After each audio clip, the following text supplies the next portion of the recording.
রাতের আকাশটা এমনিতেই বেশ মেঘলা ছিল, কিন্তু এতটা ভয়ঙ্কর রূপ নেবে তা শ্রীতান বা শ্রীজা কেউই আন্দাজ করতে পারেনি। গ্রামের এক আত্মীয়ের বিয়ে বাড়ি থেকে ফিরতে ফিরতে বেশ রাত হয়ে গিয়েছিল। গ্রামের নাম রূপপুর। যেখান থেকে বিয়ে বাড়ি সেরে তারা বেরিয়েছে সেখান থেকে রেলওয়ে স্টেশন বেশ কয়েক ক্রোশ দূর। মেঠো পথ, চারিদিকে গাছপালা, আর মাঝে মাঝে দু একটা খড়ের চালের কুড়ে ঘর ছাড়া আর কিছুই চোখে পড়ে না। রাতের শেষ ট্রেনটা ধরতেই হবে, যেটা সোজা কলকাতায় যায়।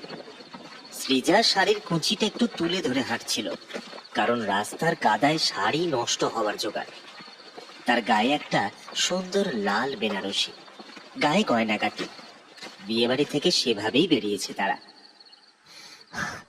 আর কত দূর শ্রীতান? আমার পা দুটো এবার ব্যথা করছে। এই হাই হিল পরে এত কাঁচা রাস্তায় হাঁটা যায় না। সৃজা হাঁপাতে হাঁপাতে বলল। শ্রীতান ঘড়ির দিকে তাকাল। রাত 11টা বাজতে চলল। সে সৃজার হাতটা শক্ত করে ধরে বলল, আর একটু কষ্ট করো প্লিজ, আর বেশি দূর নেই। এই তো, এই বাঁশবাগানটা পেরোলেই পিচের রাস্তা, আর সেখান থেকে স্টেশনে হাঁটা পথ। আমরা যদি লাস্ট ট্রেনটা মিস করি তাহলে কিন্তু এই মাঝ রাস্তায় বিপদে পড়ে যাব।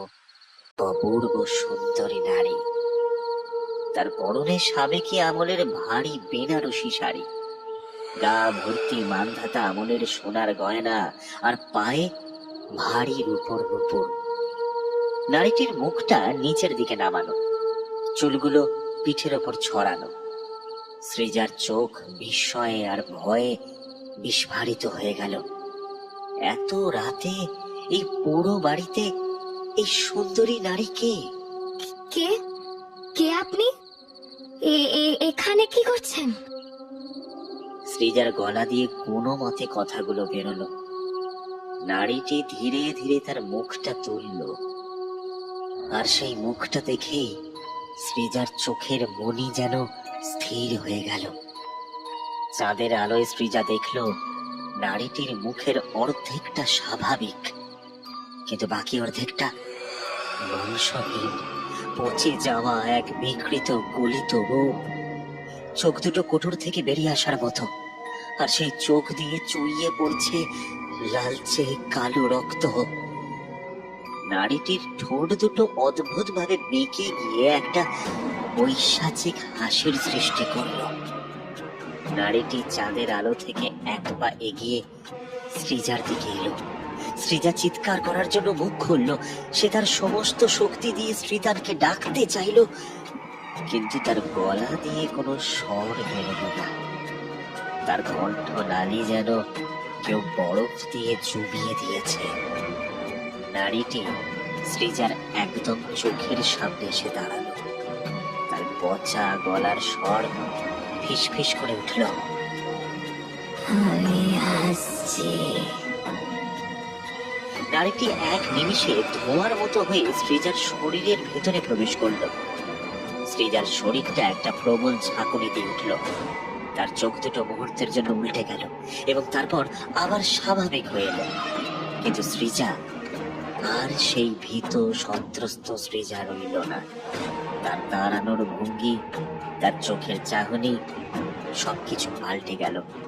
তার ঠোঁটের কোণে ফুটে উঠল এক রহস্যময় ক্রূর হাসি। সৃজা ধীরে ধীরে আবার সেই ঘরে ফিরে এলো। শ্রীতান তখন ঘুমের ঘরে পাশ ফিরেছে। সৃজার পায়ের শব্দ পেয়ে সে চোখ আধবোজা অবস্থায় বলল, এত দেরি হলো যে, কোথায় গেছিলে? সৃজা খাটের এক পাশে এসে বসলো।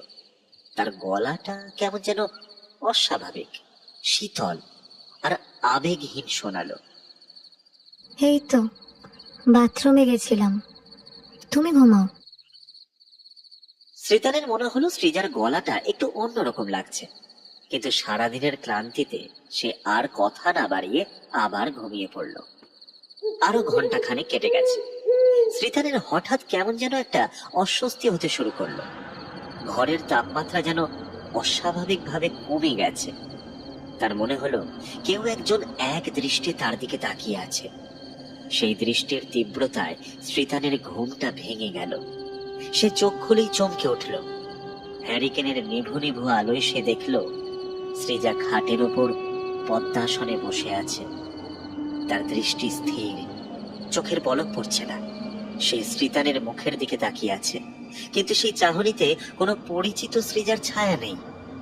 তার মুখে একটা বাঁকা হাসি, যেটা শ্রীতানের রক্ত হিম করে দিল।